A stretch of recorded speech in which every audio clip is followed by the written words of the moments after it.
Assalamualaikum warahmatullahi wabarakatuh. Bertemu kembali dengan Ibu Dian Chandra Fatihah pada KSK Administrasi Kantor Modul 1 pertemuan ke-7 tentang aplikasi perkantoran.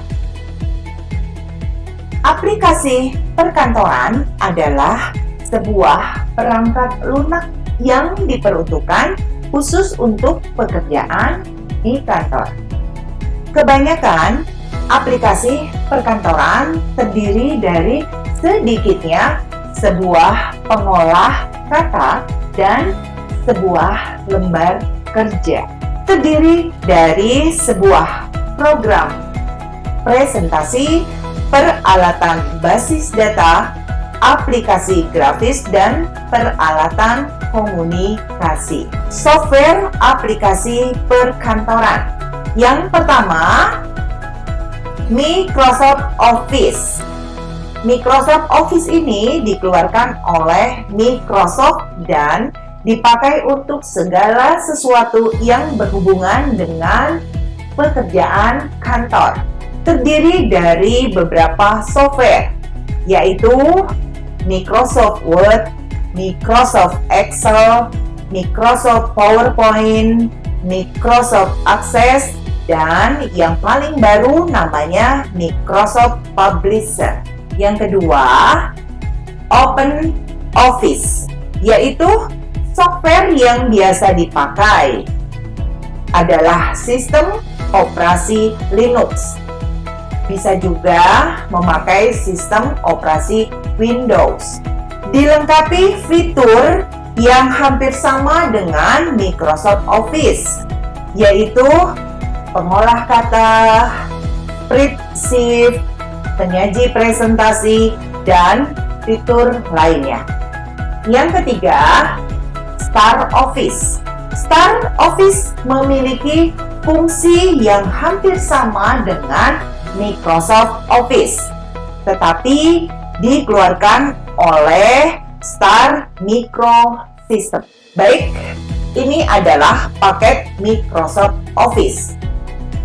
Perangkat lunak perkantoran adalah perangkat lunak yang digunakan secara umum untuk proses produksi dan administrasi pada sebuah organisasi, baik perorangan dan juga perkantoran. Microsoft Office terdiri dari Microsoft Word yang berguna untuk mengetik proposal, surat, laporan, dan lain sebagainya. Lalu Microsoft Excel yang bisa digunakan untuk operasi hitung, membuat laporan keuangan, dan lain sebagainya. Yang ketiga, ada Microsoft PowerPoint, yaitu untuk membuat bahan presentasi. Yang keempat, Microsoft Access. Ini biasanya digunakan untuk membuat database. Yang kelima, Microsoft Publisher. Biasanya digunakan untuk membuat pengumuman atau iklan. Yang keenam, ada Microsoft InfoPad.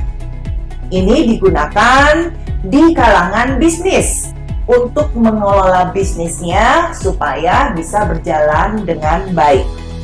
Dan yang ketujuh adalah Microsoft Outlook, yaitu digunakan untuk mengelola dan membuat rencana kerja.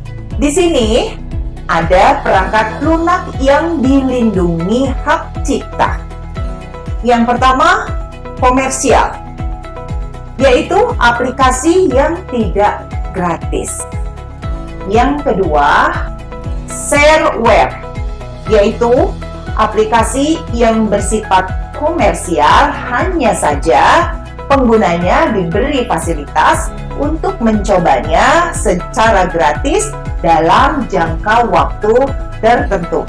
Yang ketiga, ada freeware, yaitu aplikasi non-komersial atau gratis, dapat dipakai secara bebas tanpa perlu kita untuk membelinya. Dan yang keempat, ada rentalware, yaitu aplikasi komersial yang dijual dengan cara dipinjam dalam jangka waktu tertentu. Perangkat lunak yang tidak dilindungi hak cipta.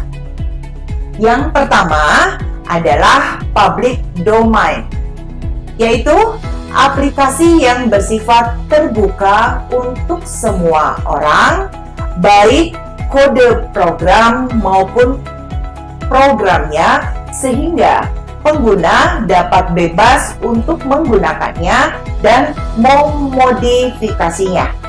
Biasanya, perangkat lunak jenis ini disebut open source. Yang kedua, ada closed source, yaitu aplikasi yang bersifat tertutup, baik kode sumbernya untuk semua orang. Aplikasi jenis ini bersifat komersial dan kode sumbernya dilindungi oleh hak cipta. Orang lain tidak dapat mengetahui atau melihat kode sumbernya. Karenanya, dari pihak pengembang hanya merilis program dalam kode biner atau dalam bentuk executable. Baik, berikutnya adalah fungsi aplikasi perangkat lunak. Yang pertama, pengolah dokumen atau word processing, merupakan jenis perangkat lunak yang digunakan untuk mengolah dokumen teks. Contohnya ada Microsoft Word, ada Open Office Writer, ada Star Office Writer, dan lain-lain. Yang kedua, ada Spreadsheet, merupakan jenis perangkat lunak untuk pengolahan data matematis. Misalnya, untuk perhitungan data nilai yang bisa digunakan secara langsung atau dibuatkan laporannya. Contohnya, Microsoft Excel, Open Office Calc, lalu Star Office Calc. Yang ketiga adalah presentasi, yaitu perangkat lunak presentasi yang digunakan untuk melakukan presentasi baik dalam bentuk grafik maupun teks.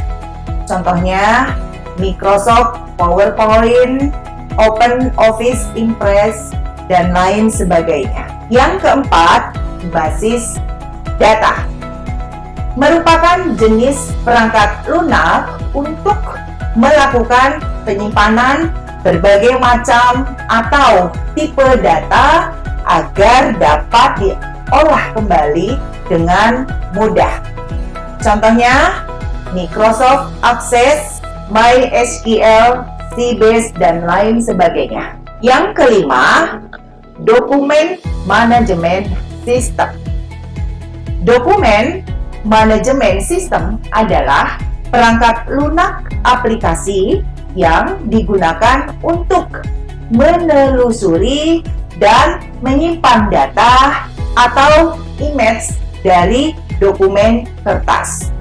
Contoh, Microsoft Document Imaging atau Documents atau DocMoto, dan lain sebagainya.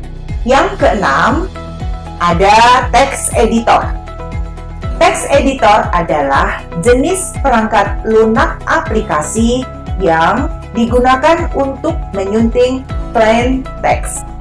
Contohnya Notepad, Edit Plus, Ultra Edit, dan lain sebagainya. Baik, seperti biasa, Ibu Dian akan memberikan tugas atau latihan soal. Kalian bisa lihat di sini ada 3 nomor, ya, atau ada 3 soal. Tolong nanti kalian kerjakan seperti biasa. Nanti dimasukkan atau dibuat di dalam Word, lalu dikirim via email Ibu Dian di bawah ini. Terima kasih. Wassalamualaikum warahmatullahi wabarakatuh.